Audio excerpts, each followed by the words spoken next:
Today on Monkey Life, squirrel monkey Samantha undergoes a full health check, but there's a problem. She has a large mass in the posterior part of her abdomen, I mean, about the size of my thumb.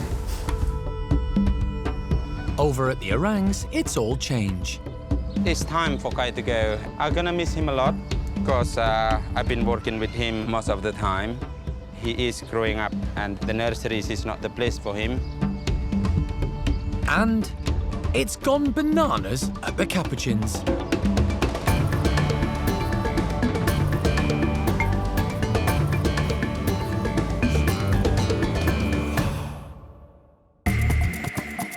Monkey World in Dorset, buried deep in the English countryside, is the largest sanctuary of its kind on the planet. The team, led by Dr. Alison Cronin, rescue and rehabilitate abused and unwanted primates from all over the world. They're all going to have a chance to live proper lives again. Perfect. The park provides a home for more than 250 monkeys and apes from 20 different species.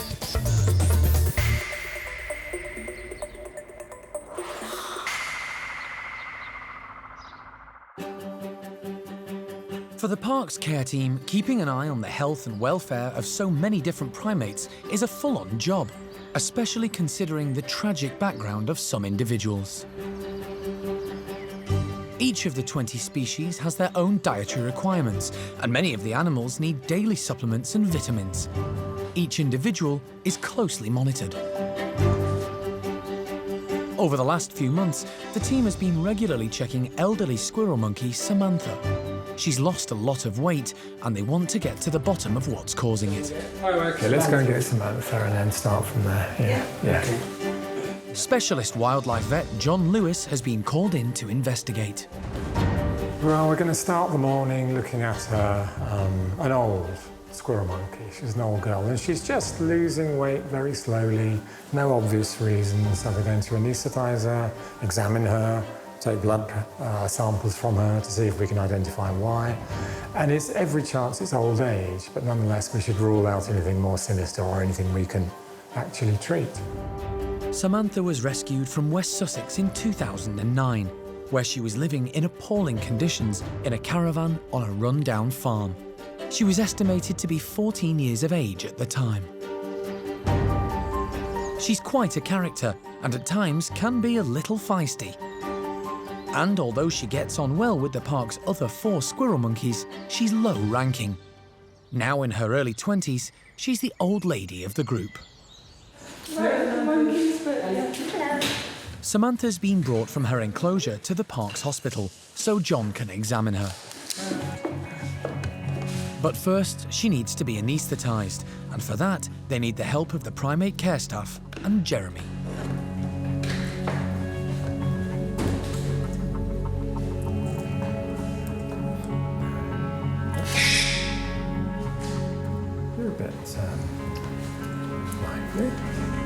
Once John manages to gently apply the mask, it doesn't take long for the anaesthetic to take effect. Now he can do a general all-over examination, first looking at her teeth, in case their condition is a contributing factor to Samantha's weight loss. She has got stumps, but a large number of her teeth are exactly that. Stumps. That's just, you know, long-term wear and tear. Next, John looks at Samantha's stomach, and what he finds is worrying. She has a large mass in the posterior part of her abdomen, I mean, about the size of my thumb. We will need an X-ray. And we're going to need the X-ray fairly soon. We'll just keep a rather careful eye on her at the moment, because she's an old girl. Let's put her on the plate. An X-ray is the least intrusive way to assess the sinister lump in Samantha's abdomen, which John is beginning to suspect could be serious. See, I don't think that's constipation or any other explanation I can think of. The X-ray confirms John's worst fears. We may need a chat with Alison. We may need a chat with Alison. Yeah. It's obvious from the X-ray that she has a large mass in her lower abdomen that looks very much like a tumour. John needs to discuss the options with Alison, the park's director. Well, I can open her up and look and confirm what I think, but I think that's quite an extensive tumour. Yeah. Good luck and thank you. All right, cheers, Alison. The only way to confirm exactly what the lump is and how serious it might be is for John to operate and see it for himself. If it's operable, in other words, I can remove it, we'll do it. But I very, very much doubt it. All right? Okay, so if we can get her ready for laparoscopy. Things aren't looking good. The next few minutes are going to be crucial for Samantha.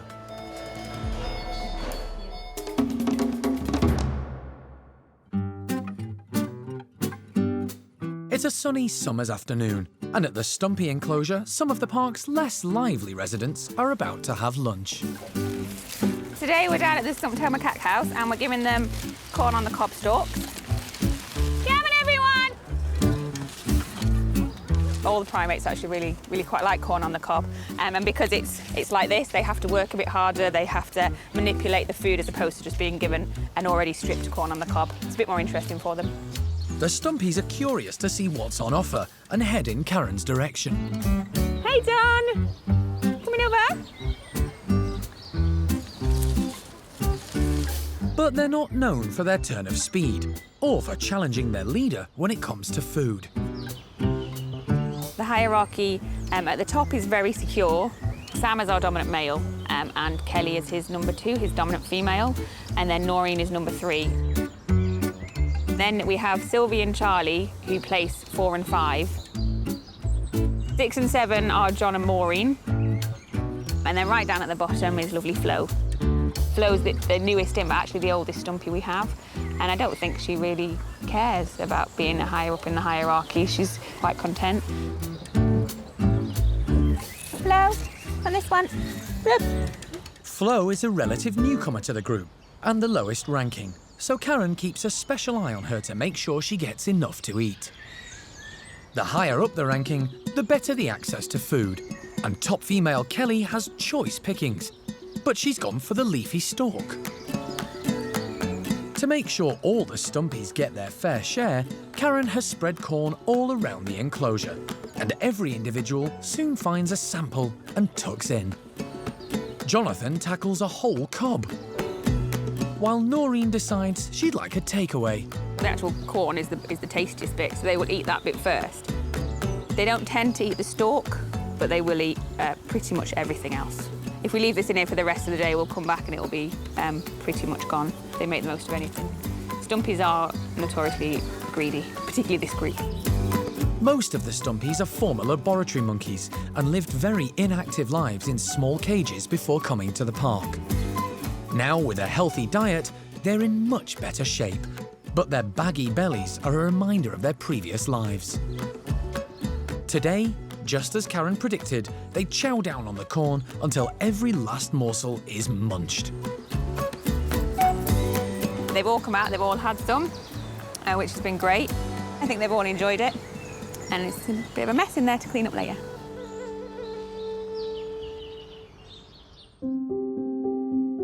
At the Gibbon house, it's been 48 hours since elderly La Gibbon Ella underwent cataract surgery on her left eye. In that time, she's been kept indoors in a darkened room, away from the sun and bright lights, giving her eye the chance to recover.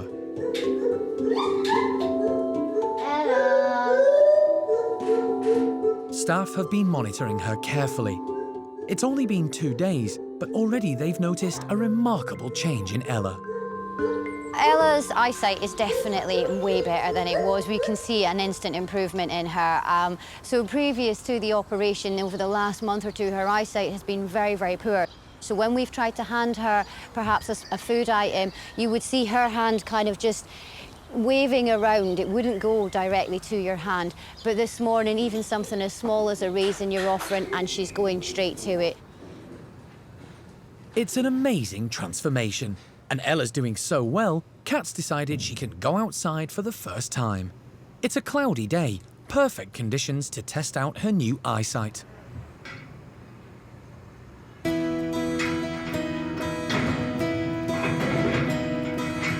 And Ella doesn't need a second invitation. She's straight out. At first, she seems a bit overawed by her surroundings, which, given how bad her sight was, may seem totally new to her. But she's soon moving with renewed confidence. Her housemate, the younger and more nimble Muller's gibbon, Fox, isn't sure what to make of his friend, now travelling freely along the hoses. She's been very slow and very sluggish when she's moving, and obviously that's because she's been very careful putting her hands out and stretching, trying to find the furniture that's before she puts her weight on it. Now she's like, yeah, I'm moving, I'm going where I want to go. She's looking strong, she's looking a lot fitter and more energetic, and yeah, she looks brighter in her face and everything, so it's definitely been a huge success. And food isn't a problem either. Ella's able to easily pick out her favourite bits of fruit. Every step of the process is a worry, and you're always just want to see them back where they belong, moving in their natural environment, eating and drinking and stuff like that, and that's when you can stop worrying. And now we've got a successful story. We've got a happy Ella, we've achieved what we wanted to with the operation, and yeah, it's fantastic.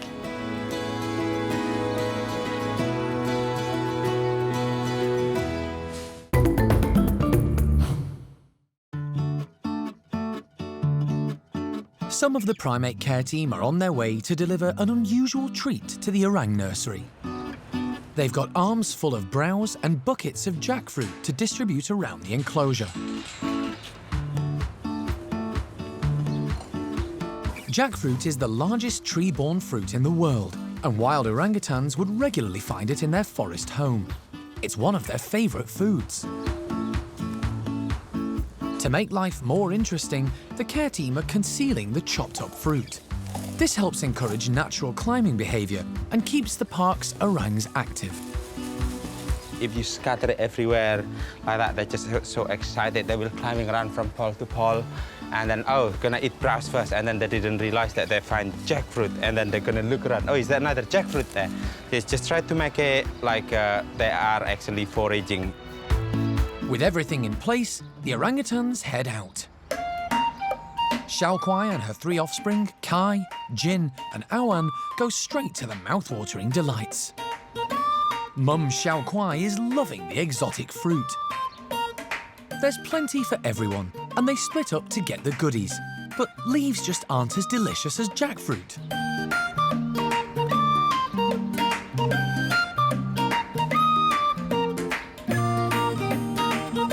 Kai finds a tucked-away piece.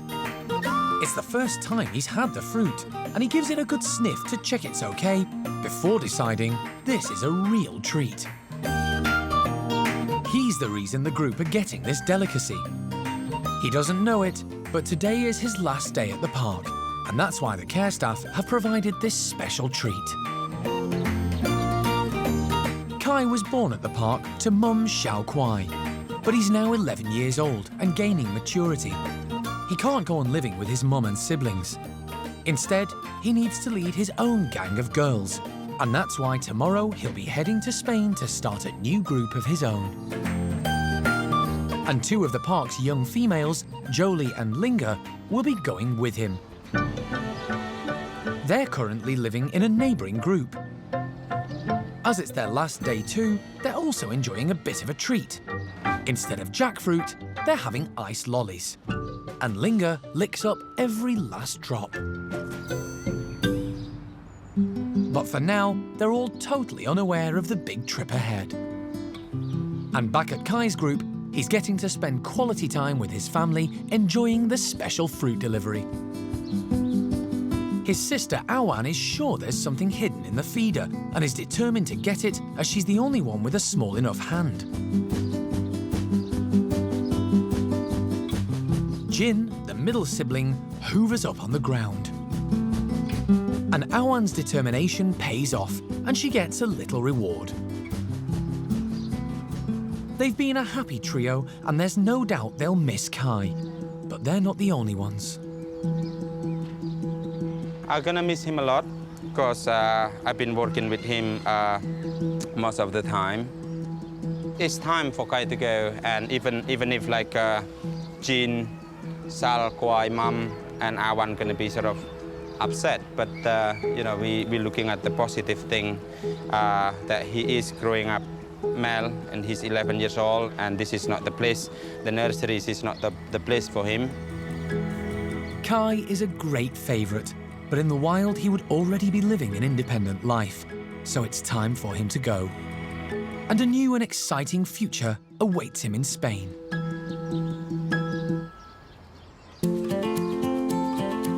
It's going to be an interesting day for the park's newly formed group of capuchins. Recent arrival Dino, a male in his 20s, was rescued from the UK pet trade, and he's already been introduced to another male, Winslow, who'd been ousted from his previous troop, as well as 4 low-ranking females from a much larger group. To keep these intelligent monkeys engaged, today the care team have got some unusual treats. We thought we'd put in some toys that we got donated. They're in the shape of a banana. We've actually put banana inside it. So we're going to put this out in their outside enclosure. We're going to hide them all around. It's a bit bonkers, really. Be interesting to see how they react, if they think it's unusual or if they think it's really good. As well as the bananas, the capuchins are getting treats they're more familiar with. Red rubber feeders with food hidden inside, which means they'll have to work for their meal today. They're also full of banana. And there's maize, donated by a local farmer. With everything in place, the capuchins emerge one by one. Sophia heads straight for the maize stalks, while Winslow finds a Kong. Newcomer Dino checks it out. He hasn't seen one of these before. Corn on the cob is proving to be popular. At least they know what it is. They're a bit confused by the yellow toys. It's all gone bananas. It took them a little bit of time to figure out what to do with them and how to get into them. But once they did, they seemed to have really enjoyed it. Capuchins are smart problem solvers, and they also learn new things from each other. Before arriving at the park, Dino had only ever lived with 2 male capuchins, so being with 5 other monkeys, including ladies, has been a big step for him, and he has a lot to learn. As they started to settle, we saw that Winslow was getting his confidence. So he appears now to be very definitely the more dominant of the 2. The boys have worked out their positions in the hierarchy, and the 4 girls must do the same. We've got Ginger, Sophia, Maggie, and Maddie. We think Ginger is probably the most dominant of the 4, but again, that could change. It is still early days, but so far, Winslow seems very taken with her. She seems very taken with him, which is giving her the slight edge over the other 3 at the moment. Developing a close relationship with the dominant male is a clever tactic from Ginger, and Winslow's experience is showing. He spends time with each of the girls. He makes sure he grooms all of them, and they all spend time with him, grooming him as well. Winslow is used to being in a mixed-sex group, but this is a very new environment for Dino. Because Dino hasn't been around females very often, he does get excited. He has tried to interact with them, but they seem more focused on Winslow and seem to prefer him, although they do spend some time flirting together. Given time, Dino will get used to being surrounded by the girls, and the group should settle down. They're not fully established yet. It's still very early days, so we will be keeping an eye on them. But so far, we think they're starting to settle into a nice, comfortable life up here. At the park's hospital, it's a critical time for elderly squirrel monkey Samantha. Specialist wildlife vet John Lewis was called in to give her a full health check and try and identify the cause of the weight loss she's been experiencing for the last few months. She has a large mass. An examination, followed by an X-ray, revealed a large lump in her lower abdomen.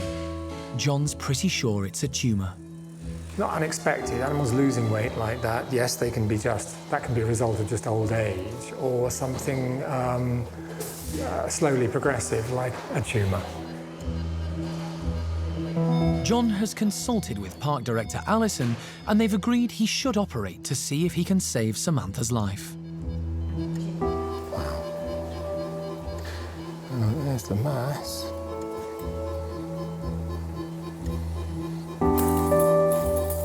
That's a tumour, Jeremy. And I would say that was a uterine tumour. And it's huge. And it goes right down to the cervix.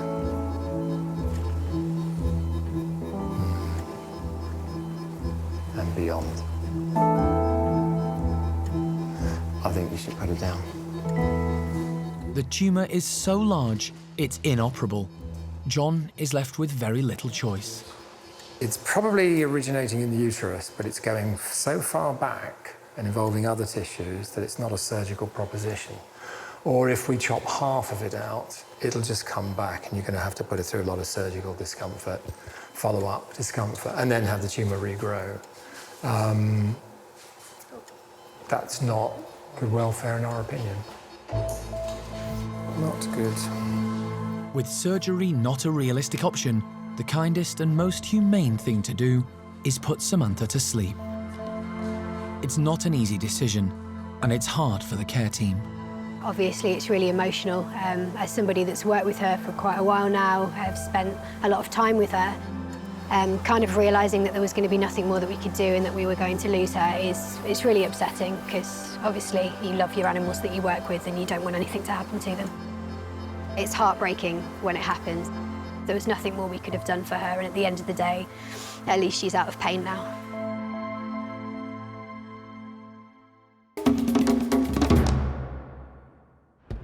Next time on Monkey Life. Orangutans Kai, Jolie and Linga are on the move, heading for a new life in Spain. All good now. The ladies have calmed down nicely. They're facing each other and can chat. And I think as soon as they hit the road, Kyle settled down as well. And treats for the lemurs. They've got them licked.